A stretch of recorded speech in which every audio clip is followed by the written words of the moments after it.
This is Stephen Platinum, your friend in wrestling with Platinum versus AEW Dark. This was from June 22nd, 2021. And I mean, Dark is the squash match show. Don't get me wrong. I understand that. I realize that.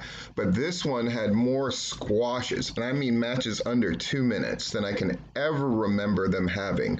It was 10 matches long, and even in the shows where they had 16 matches, I've never seen so many brutal, quick squashes.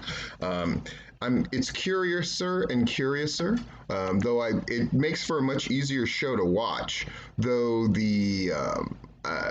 clearly this is a show that exists so they can kind of see what people look like on camera, if not necessarily see their ring work. Though there were a couple of notable exceptions, and one match that I would call competitive.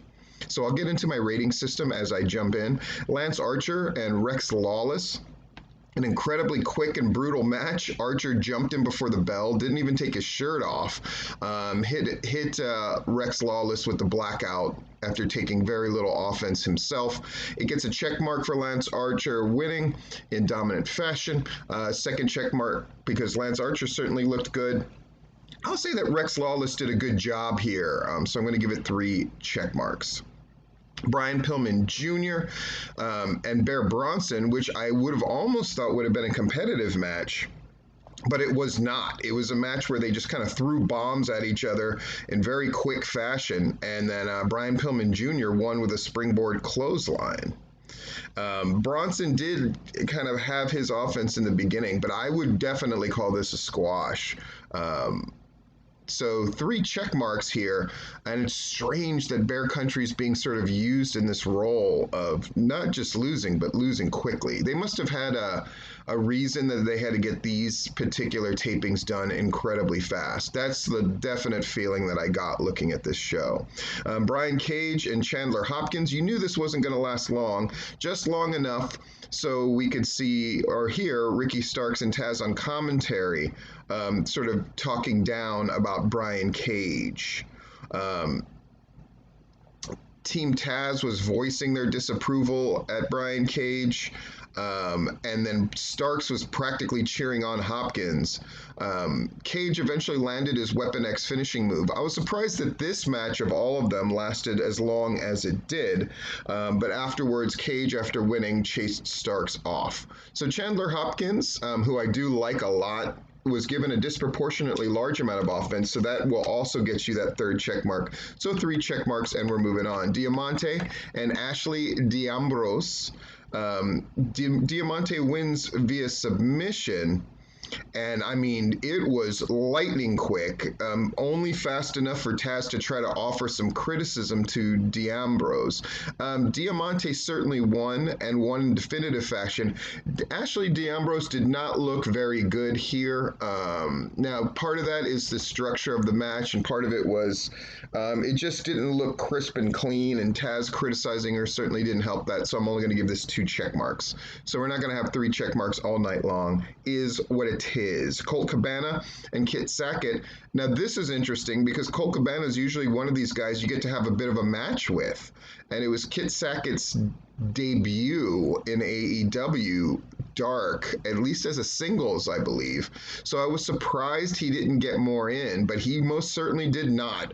This match had to be under 2 minutes, and Cabana won with the Superman pin, which is a cool way to win, and it's very different, and I like it. It was weird that Sackett didn't get a match in. Obviously, they were suffering from, this is one of those matches that we just got to shave time off of.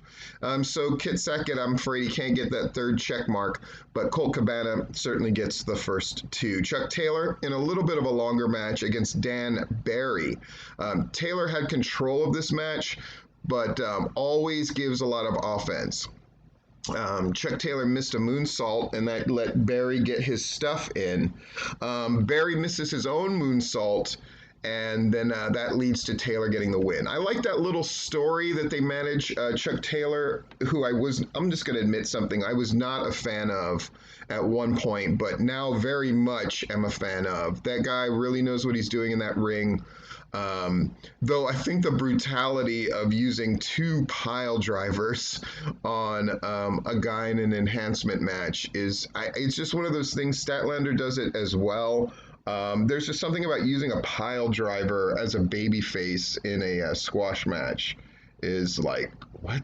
But nonetheless, I'm going to give this 3 check marks and definitely a good look. And Chuck Taylor really managing to give the guy a bit of a shine before beating him.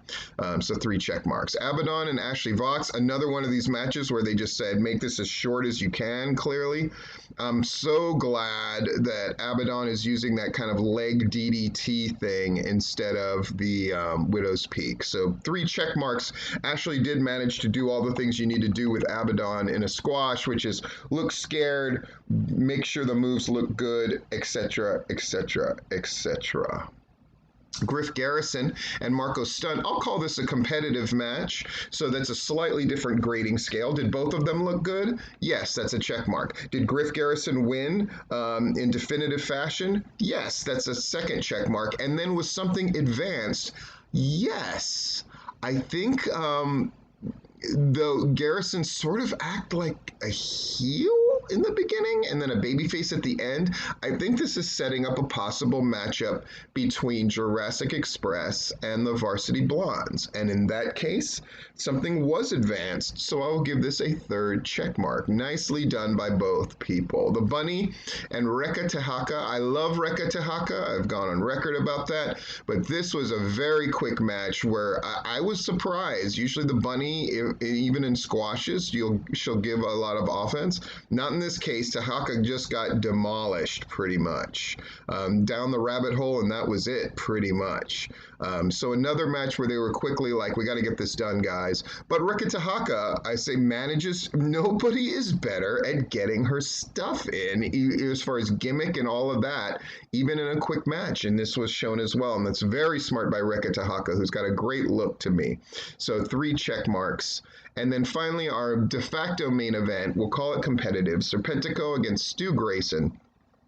This was definitely a bit of back and forth, and Luther was there screaming as per usual. Grayson eventually takes over this match, stops some Luther interference with an outside dive on him, which I thought looked really good, and then laid out Serpentico with his finisher he calls Nightfall. It's kind of a Burning Hammer variation for the victory. Did they both look good? Yes.